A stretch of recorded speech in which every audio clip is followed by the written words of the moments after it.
Je sais pas vraiment si vous vous en rendez compte, mais à la fin de cette vidéo, ma bibliothèque sera juste un immense gruyère. Il y a des trous qui se creusent partout au fur et à mesure.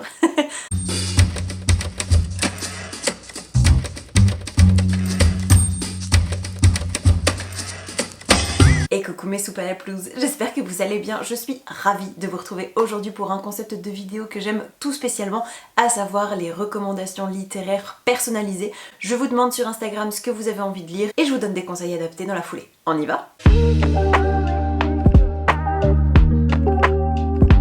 Printemps oblige, j'ai reçu pas mal de demandes qui tournaient autour de la notion de renouveau, mais aussi d'un personnage qui retrouverait foi en lui-même, ou alors d'un livre qui permettrait de reprendre confiance en soi, de s'ouvrir et de pouvoir rêver à nouveau. Pour essayer de vous satisfaire, je vous propose 3 titres, un graphique, un manga et un roman. Et on va commencer avec le manga Bless, signé par Yukino Sonoyama et publié aux éditions Pika, qui nous raconte l'histoire de Aya, un ancien mannequin lycéen passionné de make-up qui a du jour au lendemain abandonné toutes ses activités, persuadé de n'avoir aucun talent. Et c'est sa rencontre avec June, une camarade à lui très grande, très belle, très charismatique et pourtant très renfermée, qui essaye de prendre le moins de place possible, qui va tout changer quand ils vont s'associer pour le défilé organisé dans le lycée et faire un carton. Si le make-up est majoritairement considéré comme superficiel et inutile, Yukino Sonoyama remet l'église au milieu du village en nous livrant un conte d'éclosion conjoint entre ces deux adolescents qui ont besoin l'un de l'autre pour s'éveiller, pour prendre confiance en eux et pour retrouver le goût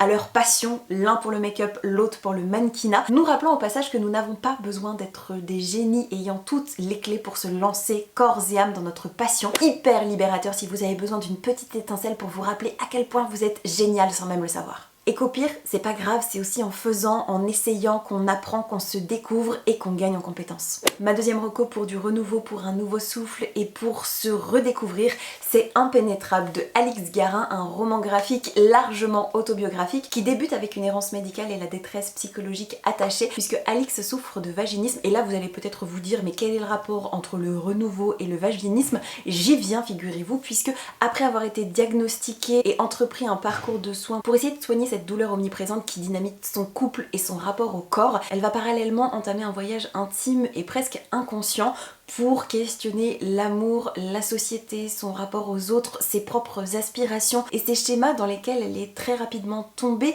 et dans lesquels elle s'est enfermée sans même s'en rendre compte. C'est passionnant, on la voit évoluer au fil des pages et s'ouvrir, prendre de plus en plus d'ampleur, déployer ses ailes et s'épanouir comme une belle fleur au printemps, magnifiquement libérateur et somptueusement dessiné. Et parce que s'engager pour ce qui nous fait horreur est également un biais puissant d'émancipation, je ne peux que vous conseiller de vous plonger dans Le silence est à nous de Colline Pierret, publié aux éditions Flammarion.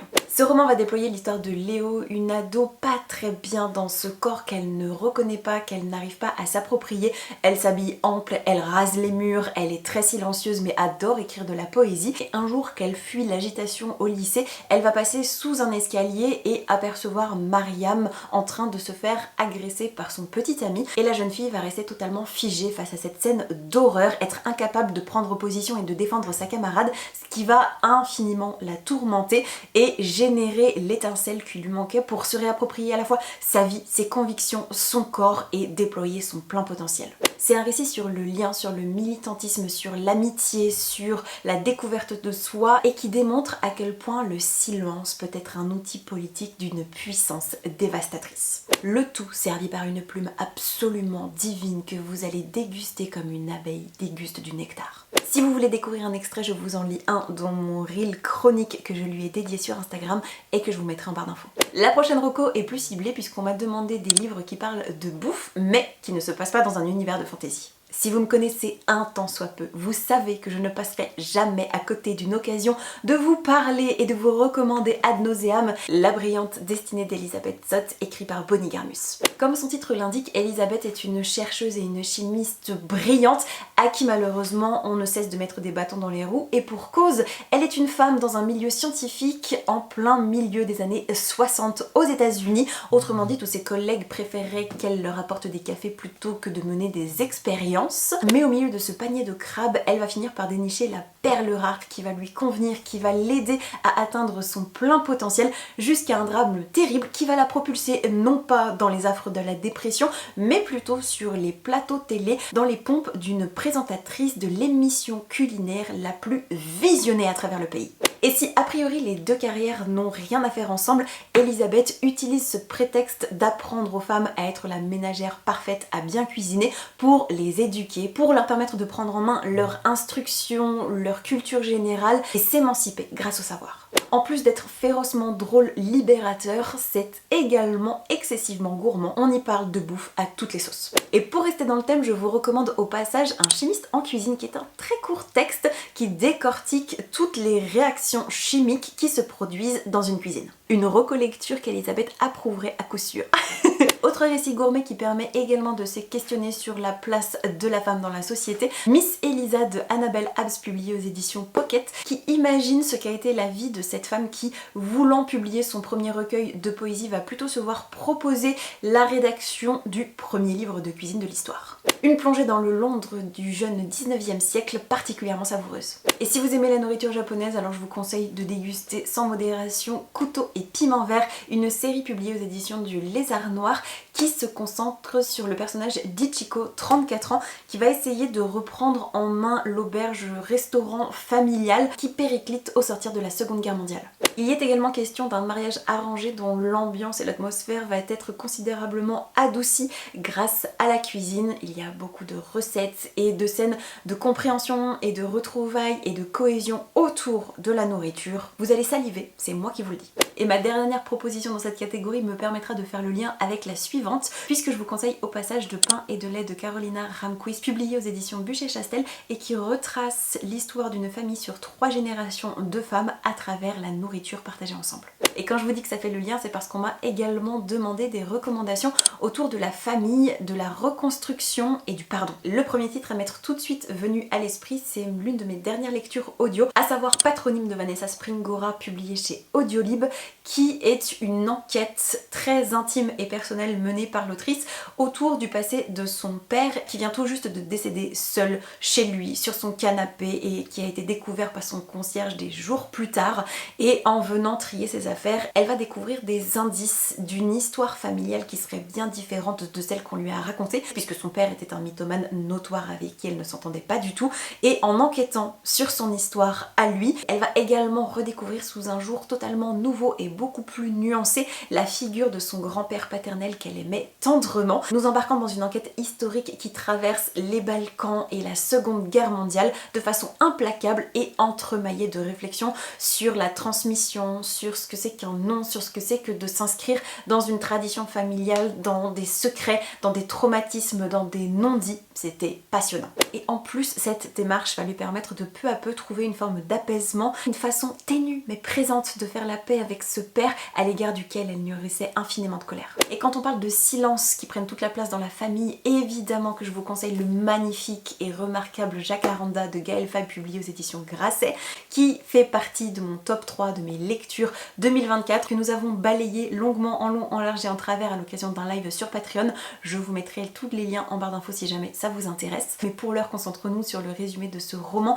qui nous raconte l'histoire de Milan, un garçon franco-rwandais qui va découvrir un peu par hasard ses origines, ou en tout cas l'histoire tragique de ce pays qui porte ses racines puisque sa mère est rwandaise, mariée à un Français depuis des années, et cette dernière ne lui a jamais rien dit sur le génocide des Tutsis qui a pourtant façonné l'histoire de cette famille, mais aussi d'un pays tout entier. Et il faudra à Milan plusieurs voyages pour s'approprier son histoire et dompter les fantômes de sa famille. Une merveille, c'est pas pour rien qu'il a gagné le prix Goncourt des lycéens. Encore et toujours des histoires de famille palpitantes mais sous des formats très différents, à commencer par Atteindre l'aube de Digli, publié aux éditions de La Ville Brûle, une enquête intime, très personnelle et touchante sur la figure de cette grand-tante fantasque, adorée mais bien plus complexe qu'il n'y paraît, et le deuil de deux frangines qui ne se sont pas parlé depuis 20 ans dans le magnifique Du thé pour les fantômes de Chris Buklicevic, publié aux éditions de Noël, une fresque familiale nimbée de magie qui se passe dans la montagne, dans les hauteurs de Nice, avec Félicité et Agonie, deux sœurs jumelles sorcières. L'une est capable de parler avec les fantômes tandis que l'autre l'autre crachent des papillons qui font mourir tout ce sur quoi ils se posent. Les deux n'ont pas du tout été traités de la même manière par leur mère et c'est ce qui les a séparés au fil des années, mais quand cette dernière va trouver la mort dans des circonstances très violentes et mystérieuses, les deux frangines vont se retrouver et lever le voile ensemble. Des heures de lecture de qualité en perspective. Et j'étais pas sûre de le mettre parce que je pensais que depuis le temps il n'était plus édité, sauf que si, donc laissez-moi également vous recommander au passage Pulsion, la version bande dessinée illustrée par Boulet du spectacle éponyme signé par Kian Kojandi. Kian Kojandi, je ne vous le présente pas, si vous avez aimé, bref, vous allez adorer Pulsion. C'est l'un de ses premiers spectacles qui doit être disponible quelque part sur les internets si vous cherchez. Et si vous aimez bref, c'est que vous aimez la façon qu'a Kian de questionner la vie, de questionner tous ces concepts qui nous traversent, tous ces sentiments qui nous balayent, qui nous terrassent. Et dans Pulsion, c'est fait encore une fois divinement bien, de façon magistralement intelligente et pertinente et émouvante et drôle. Bref, sans mauvais jeu de mots, un cocktail détonnant illustré en plus par Boulet. Et alors là, si vous voulez une autopsie de la relation père-fils de qualité, vous serez servi. Passons à quelque chose d'un petit peu plus léger si vous le voulez bien avec la prochaine reco qui me demande des idées lecture quand on a adoré Heartstopper. Et là encore, j'ai des munitions. Commençons par la plus évidente avec Bloom, qui a été traduit en français sous le titre La saveur du printemps, roman graphique mettant en scène Harry et Hector. Harry rêve de s'échapper de son petit village côtier où il vit au-dessus de la boulangerie familiale pour partir à la grande ville avec son groupe pour faire de la musique, pour vivre de sa passion. Mais sa rencontre avec Hector, grand bonhomme baraqué et passionné de pâtisserie, va considérablement adoucir sa vision des choses et venir gonfler notre cœur de plein de bons sentiments. Le tout quand même avec de nombreuses réflexions adolescentes assez profondes qui parleront à beaucoup. Quand on me dit Heartstopper, je vois tout de suite coup de cœur, relation qui se développe, très douce, très mignonne. Ça m'évoque également immédiatement What If It's Us de Adam Silvera et Becky Albertalli, qui a été traduit en français, l'édition Hachette sous le titre Et si c'était nous, qui raconte l'histoire de Ben et Arthur qui vont se rencontrer à la poste au début de l'été à New York. Les deux vont avoir tout de suite une forme de coup de foudre qui va en rester plus ou moins là puisqu'ils ne vont pas échanger leurs coordonnées, mais le destin est bien décidé à les rassembler pour notre plus grand plaisir. C'est adorable. Et si vous aimez Heartstopper mais que vous avez envie d'y adjoindre une touche de spooky, pourquoi ne pas lire The Other Ones publié aux éditions Bayard, ou alors carrément opter pour le roman graphique Les Normaux publié aux éditions Casterman. Dans celui-ci, on va suivre Salem et Pax qui vont se rapprocher autour de la chasse aux fantômes, et celui-ci va nous plonger dans un Paris alternatif rempli de créatures magiques aux côtés de Sébastien et Elia qui vont échanger un baiser fougueux lors de leur rencontre dans une soirée et se retrouver voisins de palier. Beaucoup de mignonnerie au rendez-vous. De la magie, visiblement, il y en a certaines parmi vous qui en ont besoin dans leur vie en ce moment, puisqu'on m'a demandé notamment une fantaisie pas gnangnan dans le genre de T. Kingfisher. T. Kingfisher qui, pour celles et ceux qui ne le savent pas, a écrit le très bon Needle and Bone dont je vous reparlerai dans un petit instant. Tadam. Oui, pour cette vidéo, je mets le paquet, je vous propose des tonnes de bouquins. On commence avec le premier tome des chroniques de Saylock qui s'appelle La Première Née, c'est signé par Amy Harmon et publié aux éditions Charleston. C'est la première incartade de l'autrice dans le genre de la fantasy, premier essai amplement validé si vous me demandez mon humble avis. Dans cette histoire très largement inspirée de la civilisation viking, on va suivre Desdemone qui est une combattante émérite qui malheureusement va mourir en couche, répudiée par l'homme qui l'a mise enceinte, et elle est tellement pleine de colère et révoltée et oh, on la comprend cette pauvre femme. Avant de rendre son tout dernier souffle, elle va maudire la terre de Saylock en exigeant qu'aucune fille ne naisse sur le territoire tant qu'elles n'auront pas été libérées du joug des hommes. Et si sur le papier ça semble être relativement cohérent et une bonne idée, cela va malheureusement avoir de terribles conséquences. C'est de la dissimulation, des enjeux politiques, du complot, il y a un vrai méchant qu'on adore détester, qu'on a juste envie de voir mourir dans d'atroces souffrances, le tout avec une pointe de magie, il y a des temples, il y a des castes, il y a différentes tribus. Franchement, si vous aimez Game of Thrones et d'une certaine façon la guerre du pavot, La première née est vraiment très chouette. Si vous êtes friand et friande de bons récits de sorcellerie qui se passent dans notre monde contemporain, alors vous allez adorer The Royal Coven de Juno Dawson, publié dans le label Calix des éditions J'ai lu. En gros, on va suivre 5 amies d'enfance qui sont toutes devenues des sorcières puissantes. Certaines évoluent dans le cercle de Sa Majesté, qui est vraiment le coven le plus représenté et le plus conséquent en termes d'influence au Royaume-Uni, mais qui se remet encore un peu péniblement d'une immense guerre fratricide qui a opposé les sorciers et les sorcières il n'y a pas si longtemps que ça. Et comme si ça ne suffisait pas, toutes les oracles sont d'accord pour dire que l'Apocalypse, le Léviathan, l'un des démons les plus puissants, va être libéré par l'une des leurs. C'est sombre, palpitant, pas manichéen pour un sou, assez jouissif et aussi addictif qu'une bonne série Netflix.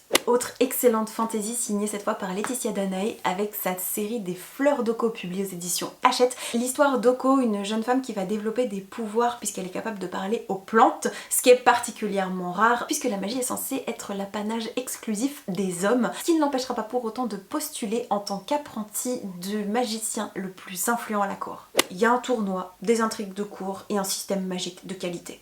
Que demander de plus franchement? Et bien sûr, je vous fais une petite piqûre de rappel amical pour Bord de terre de Julia Thévenot, publié aux éditions Sarbacane dans leur collection X-Prime. L'histoire de Inès et Tristan, frères et sœurs qui vont être propulsés dans le monde parallèle de Bord de terre, où la magie y est omniprésente mais très contrôlée et réservée principalement aux castes les plus nobles. Ce qui explique le climat de révolution interne qui souffle dans les rues dévastées de la grande cité, le tout avec un système magique qui tourne autour de la musique, une plume délicieuse. C'est innovant, immersif et plein de nuances. Et je ne sais pas exactement à quoi ça tient, mais l'ambiance, le côté château, le côté lutte des classes, guerre intestine, activité un peu sous le manteau. Je pense que Bord de terre est peut-être celui qui se rapproche le plus aussi dans la tonalité espiègle et pince sans rire et rafraîchissante de Knitted and Bone. Après la fantasy, optons pour un petit séjour dans le domaine de la science-fiction,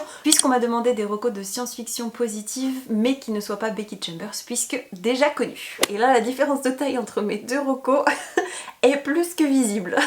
On va commencer avec le plus petit format qui est Rossignol, signé par Audrey Plenay, publié aux éditions Le Bélial dans leur collection Une heure lumière. Des textes très courts mais à la personnalité marquée. Celui-ci ne fait pas exception à la règle, il a d'ailleurs remporté le prix des Utopiales 2023 et il met en scène une station spatiale expérimentale qui a pour mission de se rendre la plus accueillante pour l'ensemble des espèces qui sont amenées à s'y arrêter, à passer. C'est une véritable expérience sociologique, politique, philosophique qui cristallise aussi bon nombre de crispations, d'espoir et de questions sur le vivre ensemble, la diversité, l'acceptation, la tolérance, des valeurs qui sont omniprésentes et qui imbibent chaque texte de Becky Chambers. Et ma deuxième reco, elle est de taille puisqu'il s'agit de Frontières, le roman graphique signé par Singelin et publié dans le label 619 des éditions Rue de Sèvres. L'histoire d'une humanité qui a été encore plus loin dans l'exploitation des richesses et des ressources en continuant son pillage non pas seulement sur Terre mais dans l'espace. Et on va suivre différents personnages qui évoluent dans ce macrocosme à l'échelle interplanétaire, qui des mercenaires, qui des scientifiques et qui d'une façon ou d'une autre doivent prendre leur distance avec ce système corrompu et capitaliste poussé à l'extrême. Et je sais que présenté comme ça ne me paraît pas être si positif que ça, mais l'auteur nous offre une véritable réflexion sur notre pouvoir en tant qu'individu à peser collectivement dans le destin et dans la réécriture collective de notre futur en mettant en lumière des systèmes alternatifs qui fonctionnent, qui sont très inspirants et beaucoup plus vertueux, quoique non dénués aussi d'aspects et de marge de progrès, ce qui n'est vraiment pas sans me rappeler la démarche de Becky Chambers. Et puis le dessin, pardon, mais le dessin, magnifique, chef-d'œuvre. On m'a sollicité pour vous recommander des lectures avec une belle amitié homme-femme qui ne se transforme pas en histoire d'amour, et j'ai 3 pistes à vous soumettre, à commencer par le très vieux mais intemporel Ensemble c'est tout de Anna Gavalda, qui met ensemble plein de personnages un peu écorchés par la vie et qui vont faire famille ensemble de la plus belle des façons. En plus, l'un d'eux est chef cuistot, donc on y parle de bons petits plats, rapport aux demandes précédentes. Je vous recommande l'un de mes gros coups de cœur de l'année 2024, Les 7 maris d'Evelyn Hugo de Taylor Jenkins Reid, publié aux éditions Hauteville, l'histoire de l'ascension d'une femme dans le monde du cinéma des années 50 à Hollywood et qui met en scène l'une des plus belles amitiés hommes-femmes qu'il m'était donné de lire dernièrement. En plus d'être extra sur bon nombre d'autres points, évidemment. Et bien sûr, comment ne pas évoquer la très belle amitié entre Ichiro et Inaime dans les Chroniques de l'érable et du cerisier de Camille Monceau. Là, je vous montre le 4e et dernier tome de la tétralogie qui vient tout juste de paraître aux éditions Gallimard, qui est toujours aussi beau avec ce jaspage magnifique, réalisé, me semble-t-il, par la sœur de Camille Monceau, qui s'appelle Gabrielle Monceau et qui est une artiste de talent. J'essaierai de vous retrouver son Instagram pour vous le mettre quelque part. Mais pour en revenir à nos moutons, Ichiro est un orphelin recueilli et élevé dans la voie du sabre par un samouraï reclus qui, au fil de turpitude de l'existence, va se retrouver à fréquenter Inaime, qui est une jeune femme enfermée dans une maison qui doit en permanence porter un masque de No sur le visage.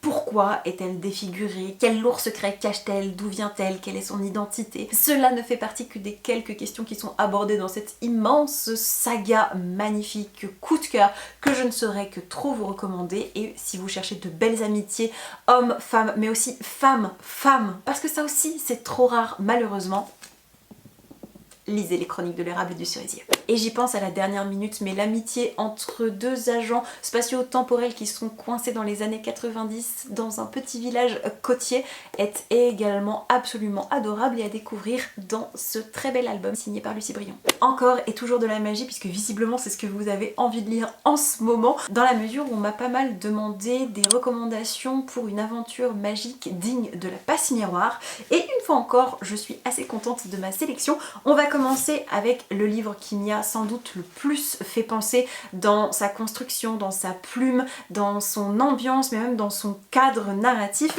Il s'agit de Plein ciel de Siècle Valban, publié aux éditions Bragelonne. Un magnifique one-shot, ce qui n'est quand même pas pour nous déplaire parce que c'est suffisamment rare en ce moment, qui nous raconte l'histoire d'Ivoire, une couturière magique qui va être appelée à servir à la cour de Plein ciel, qui est un peu la capitale du royaume et qui surtout est centralisée autour de l'opéra, qui est un peu le cœur du système magique. Si l'opéra ne donne pas une représentation parfaite tous les soirs, à la même heure, dans les conditions optimales, des catastrophes se produisent aux quatre coins du pays et Ivoire n'avait pas spécialement envie d'y aller pour plein de raisons, à commencer par le fait qu'elle est albinos et qu'elle est donc un peu déjà cachée par sa propre famille. Alors vous imaginez bien qu'elle est baignée dans des intrigues de cour. Oh, à ne pas piquer des hannetons, n'arrangera pas spécialement sa situation, mais c'est haletant, c'est plein de coups fourrés, c'est dramatique, il y a beaucoup de magie, il y a des figures titulaires qui ne sont pas sans rappeler les esprits de famille, de la passe miroir, des enjeux, une petite romance, bref, si vous avez aimé la passe miroir, vous allez forcément aimer Plein ciel. Il y a de fortes chances aussi que vous accrochiez beaucoup avec la duologie de La ville sans vent d'Éléonore de Villepoix, publiée aux éditions Hachette. Je vous en ai déjà parlé à 1000 reprises sur la chaîne. Je vous ai même enregistré ma lecture à voix haute du premier chapitre sur Patreon. C'est l'histoire d'Hyperborée, une cité protégée par un immense dôme de verre, des intempéries qui sévissent autour, et cette cité est organisée en différentes castes. On va y suivre l'histoire de l'Astyanax, qui est un aspirant politicien qui vient d'accéder à un poste d'importance et qui le même jour a perdu son mentor qui a été assassiné dans des conditions très mystérieuses. En parallèle, on va également suivre l'histoire d'Arca, qui est une jeune amazone en fuite à la recherche de son père. Les deux n'avaient a priori aucune raison de se rencontrer et pourtant ils vont devoir s'épauler s'ils veulent espérer survivre. Et bien sûr, qui dit arche, qui dit magie, qui dit personnage auquel on s'attache très fort, dit passe miroir, mais aussi Steam Sailors de E.S. Green, publié aux éditions Gulfstream, une trilogie de haute voltige qui met en scène des pirates de l'air, un équipage très attachant qui va capturer et puis finalement accueillir une jeune fille qui s'avère être l'une des dernières alchimistes C'est passionnant, c'est réconfortant, c'est dépaysant, il y a de la magie dans tous les coins, il y a des complots, il y a des courses-poursuites, on explore différentes îles avec différentes traditions, différentes ambiances, le tout en vivant très fort aux côtés de cet équipage qu'on apprend à aimer de tout notre cœur. Tous les voyants sont au vert, je pense que vous allez vous régaler. Okay. Et tout ça, comme La Passe Miroir, c'est des romans francophones, alors cocorico. D'ailleurs, Steam Sailors, je le préconise également à celles et ceux qui m'ont demandé un univers imaginaire à part entière avec des paysages magiques, plein de magie et feel good, mais aussi à la petite Maline qui m'a demandé une aventure avec des pirates, mais qui ne soit pas les aventuriers de la mer, parce que quand même, fallait que ce soit un vrai défi. Et si jamais par le plus grand des hasards, mon raisonnement avec Steam Sailors était bon mais que tu l'as déjà lu, alors pourquoi ne pas tenter Saule de Brume publié aux éditions Rivka, qui apparemment s'inscrit un petit peu dans la même mouvance. Et puis pardon, mais instant futilité, peut-on s'arrêter un instant sur la beauté de cette couve? Et puis si jamais tu n'as toujours pas ta dose de pirate, pourquoi ne pas essayer Tress de la mer émeraude de Brandon Sanderson? Un récit épique, fantasy, assez humoristique, mais aussi profond, mine de rien, sur Tress qui va entreprendre un voyage sur toutes les mers les plus inhospitalières de son univers pour essayer de retrouver son amoureux. Et dernière reco pour les pirates que je n'ai pas encore lu mais je sais que l'autrice est une valeur sûre, je te conseille pourquoi pas Les Aventures d'Amina Al-Sarafi publiées aux éditions de Saxus, signée par l'autrice de La Cité de Laiton. Avec ça, a priori, t'as de quoi faire. Et parce que je vous vois là, les aficionados de douceur, de romance, de trucs très printaniers, légers, mignons, feel good, en train de trépigner derrière votre écran, j'arrive, je suis là. Je vais commencer par répondre à une question qui me demande des webtoons aussi mignons, aussi cute et dans le même esprit que Morgana et Oz publiés aux éditions Albin Michel dans leur label Coda. Je ne suis pas encore une experte en webtoon parce que je n'en consomme pas tant que ça comparé à certaines autres personnes. Je pense notamment à ma meilleure amie qui, à mon avis, aurait plein de recommandations à te faire, donc peut-être que je lui demanderai de passer écrire une petite bafouille dans les commentaires. En attendant, moi j'en ai 3 qui se rapprochent de près ou de loin, soit pour l'aspect magique, soit pour l'aspect romance, soit pour l'aspect mignon, soit pour les 3 à la fois. On va commencer avec celui qui, à mon sens, fonctionnera au moins aussi bien. Il s'agit de Mon vœu le plus sincère qui nous raconte l'histoire de Happy Cranberry âgée d'une vingtaine d'années, qui est libraire dans une grande enseigne et qui va voir débarquer un génie prêt à lui accorder un souhait. Quand elle va le formuler, ce dernier va juste la rembarrer en lui disant que son souhait, son rêve, son vœu est tout nul et qu'il va rester avec elle jusqu'à ce qu'elle formule vraiment ce qu'elle désire du plus profond de son cœur, ce qui fait vraiment sens et qu'elle ne pourrait pas accomplir sans son aide.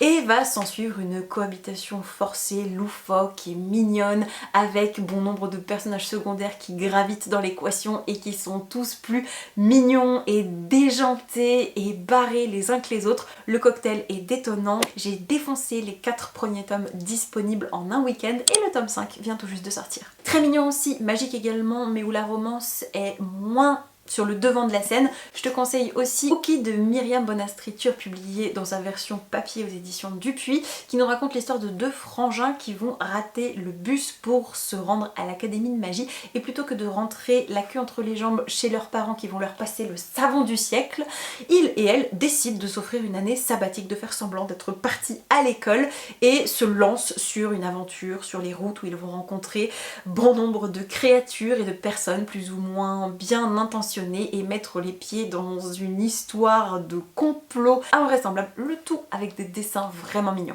Et beaucoup moins magique et un poil plus sombre mais vraiment adorable, je te conseille aussi Distress qui nous raconte l'histoire de Lenny, un jeune français qui va s'expatrier au Canada pour mener l'enquête sur des croque-mitaines qui seraient peut-être à l'origine de son accident qui lui a coûté la jambe et d'autres événements un peu macabres, un peu sombres dans la ville. Et il va faire la rencontre d'Anoki sur les bancs de la fac qui n'a pas du tout envie de se lier à lui, mais Lenny a une personnalité tellement chaleureuse, tellement solaire, tellement enveloppante qu'un lien va finir par se tisser entre les deux au grand corps défendant d'Anoki.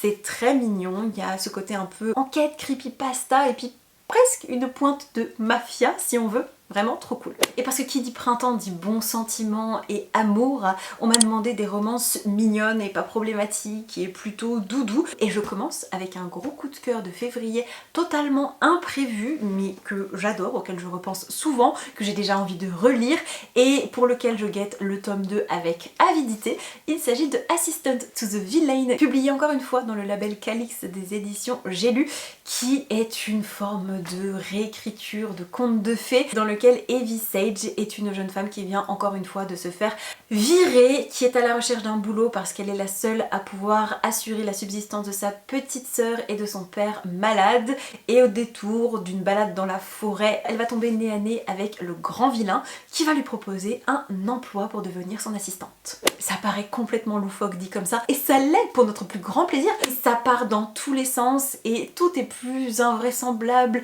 et cuculapraline, mais en même temps bien plus nuancé qu'il n'y paraît. Je trouve que la construction et le ton employé et la direction que prend l'œuvre est très maligne et rafraîchissante, et la dynamique entre les deux est adorable. Vraiment, j'ai passé un excellent moment. Alors oui, il y a 2-3 trucs que j'avais vu venir, que j'avais senti, mais c'est pas grave du tout, je suis pas là pour les rebondissements à outrance. Et si vous êtes prêt à vous laisser porter par l'aventure, je pense que vous allez adorer. Bien second degré aussi, mais qui a les pieds fermement ancrés dans notre réalité, il s'agit de Cucu, qui est publié dans le label Verso des éditions Seuil. Et dans ce roman, Camille Emmanuel nous raconte l'histoire de Marie Couston, qui le jour est prof dans un lycée privé et qui la nuit écrit des romances dont elle malheureusement n'est pas très fière puisque c'est une féministe convaincue, et l'évolution du marché de la romance qui tend vers la dark romance lui pèse de plus en plus jusqu'à ce que son éditrice lui demande de transformer son travail en cours en une dark romance bien problématique.